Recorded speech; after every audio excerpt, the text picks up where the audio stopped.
Thank you. Thank you. Great movie. So my first question is, did you feel some pressure on the set? I mean, this was The Little Mermaid. Yes. It's interesting. I felt actually very little pressure. I love working with Disney. This is my fourth film in a row with them. So I felt a great deal of support and trust as I was working on this piece. I think they know that I'm very careful about working on pieces, especially if there's something that's come before it, like the Little Mermaid animated film, which is so beloved. And it was very important for me to hold on to the sort of elements that were beloved and that work so beautifully or are iconic. But in addition, I really wanted to reimagine the piece as well and make it a fuller experience.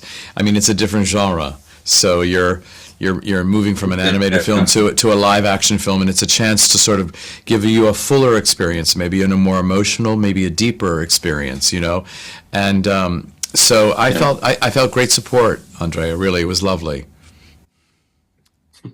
So when did you know that Harley was the right cast? I mean, that was the sliding point, no, right? If you did the wrong cast, the movie.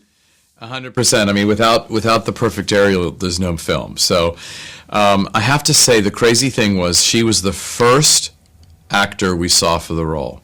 First one. She walked through the door. First one. And I remember turning to John DeLuca, the producer, and I said to John, "Is that it? Are we done?" I mean, it was like, I couldn't believe, I mean, she came in, she sang Part of Your World. It was so moving. I was in tears at the end. She's so connected. She's so deep. It was so beautiful. And I thought, wow. And then she read for us, and she's a natural actor, hadn't had a lot of experience. She was quite young when she auditioned. She was 18. And I thought, this is incredible. But then, of course, we continued to see a lot of actresses, a lot. We saw hundreds. And but she had set the bar so high that she kept coming back. We kept bringing her back, and every time we kept saying, this is the one. She had the perfect combination of kind of a naivete, otherworldly, sort of young quality, but also very passionate and strong, and the voice, of course, so spectacular. So finally we gave her a screen test, and it was just so clear. I mean, I didn't have to really even make a choice. It was honestly made for me. Yeah, absolutely. My last question is about Melissa McCarthy and Javier Bardem. Yes. They're also perfect. Where did your first choices? Absolutely. I met with Melissa in Los Angeles. I knew right away. I loved her work as an actor, and I was excited to sort of work with someone who's new to musicals. She'd never sung before, so that was really exciting. And she was so game, so fearless about everything.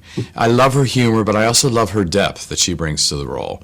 And I just had a feeling right from the very beginning this was her role.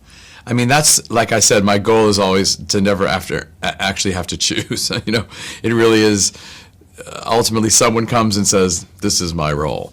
And that's what happened there. And with Javier, I'd been wanting to work with Javier for years. We almost worked together in 2008, but it just didn't work out. And so this is something we'd always looked for. And I remember I was actually grocery shopping, honest to God, hand to God. And I turned to John and I said, John, I think, what about Javier? Isn't he perfect? He has the power and the emotion, the depth for this role. And literally 2 aisles later in the grocery store, I get a call from Javier. Literally saying to me, would you ever consider me for Triton?